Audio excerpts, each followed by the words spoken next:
दो कब्रों का राज। उत्तराखंड के एक छोटे से गांव नागपुर में एक अजीब रिवायत थी। गांव के कब्रिस्तान के कोने में दो पुरानी कब्रें साथ साथ बनी हुई थी। लोग कहते थे कि उन कब्रों में दो दुश्मन दफन है जो जिंदगी भर एक दूसरे के खून पीने को तैयार रहते थे। पर अजीब बात ये थी, उन दोनों कब्रों पर हर साल एक ही दिन एक ही वक्त ताज़े फूल मिलते थे और किसी ने कभी फूल रखते हुए किसी को नहीं देखा था। एक दिन शहर से एक पत्रकार लड़की भावना नागपुर आई। उसे अजीब कहानियों पर डॉक्यूमेंट्री बनानी थी। चाय की दुकान पर जाकर उसने पूछा, चाचा, ये दो कब्रों का क्या राज है? बेटा, कहानी बड़ी लंबी है और सच उससे भी लंबा। मेरे पास काफी समय है, मैं सुन लूंगी। यही सुनने तो आई हूँ इतने दूर शहर से। आप मुझे बस कहानी सुनाइए। सालों पहले नागपुर में दो अमीर खानदान रहते थे, मलिक रहमान और चौधरी देव। जमीन के झगड़े में दोनों दुश्मन बन गए। गांव दो हिस्सों में बांट गया। एक तरफ रहमान के लोग, दूसरी तरफ देव के लोग। ना शादी, ना रिश्ता, ना सलाम, मगर दुश्मनी की इस आग के बीच दो दिल धड़क रहे थे। रहमान की बेटी जोया और देव का बेटा अर्जुन, वो दोनों एक दूसरे को बचपन से जानते थे और एक दूसरे से मोहब्बत करते थे। नफरत के माहौल में भी उनका रिश्ता पाक था।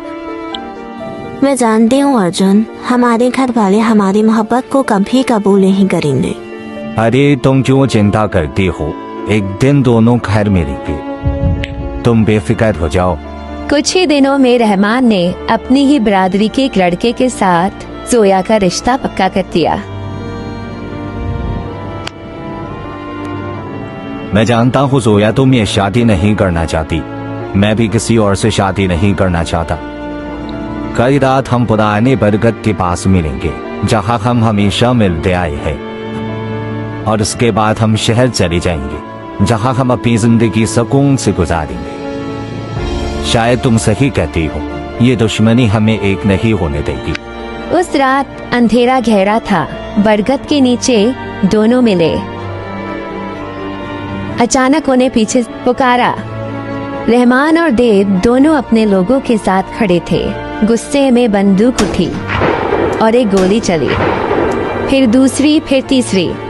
सुबह गांव वालों ने देखा, बरगद के नीचे जोया और अर्जुन एक दूसरे का हाथ पकड़े हुए लहू में भीगे पड़े थे।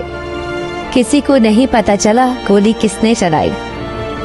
रहमान और देव दोनों टूट चुके थे। दोनों का सर शर्म से झुक गया।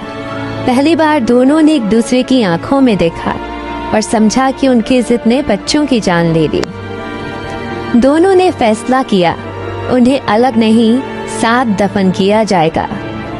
उस दिन दुश्मन खानदान के बच्चे साथ कब्र में उतारे गए और उसी दिन से हर साल उनकी बरसी पर दोनों खानदान चुपचाप फूल रखने लगे।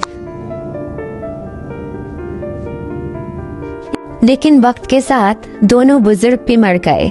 गांव ने समझा शायद रिवायत अब खत्म हो गई, लेकिन ऐसा नहीं था।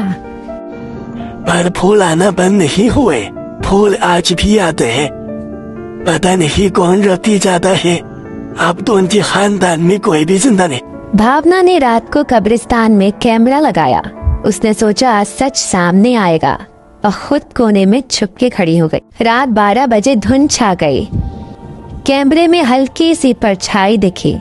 दो साए साथ साथ कब्र के पास रुककर फूल रखते हुए। भावना का दिल तेज धड़कने लगा। वो भागकर कब्र के पास गई, पर वहाँ सिर्फ ताज़ा फूल थे और मिट्टी पर दो नंगे पाँव के निशान जो आपस में मिलकर एक हो गए थे। सुबह भावना ने गांव में चाचा को वो फुटेज दिखाई, पर कैमरे की रिकॉर्डिंग में कुछ भी नहीं था। ना साए, ना निशान, सिर्फ हवा की आवाज। भावना हैरान रह गई। बेटा, हर सच कहने में कैद नहीं होता। ये सच तो बहुत सालों से सब जानना चाहते हैं। शहर लौटते समय भावना ने फूलों को ध्यान से देखा। उन पर एक छोटा सा कागज लगा था। मोहब्बत को दफन नहीं किया जा सकता। भावना समझ गई, शायद फूल रखने वाले इंसान नहीं। नफरत के फैसले पल भर के होते हैं, पर उनका अंजाम सदियों तक जिंदा रहता है। और मोहब्बत कभी मिट्टी के नीचे नहीं मरती, हमेशा जिंदा रहती है।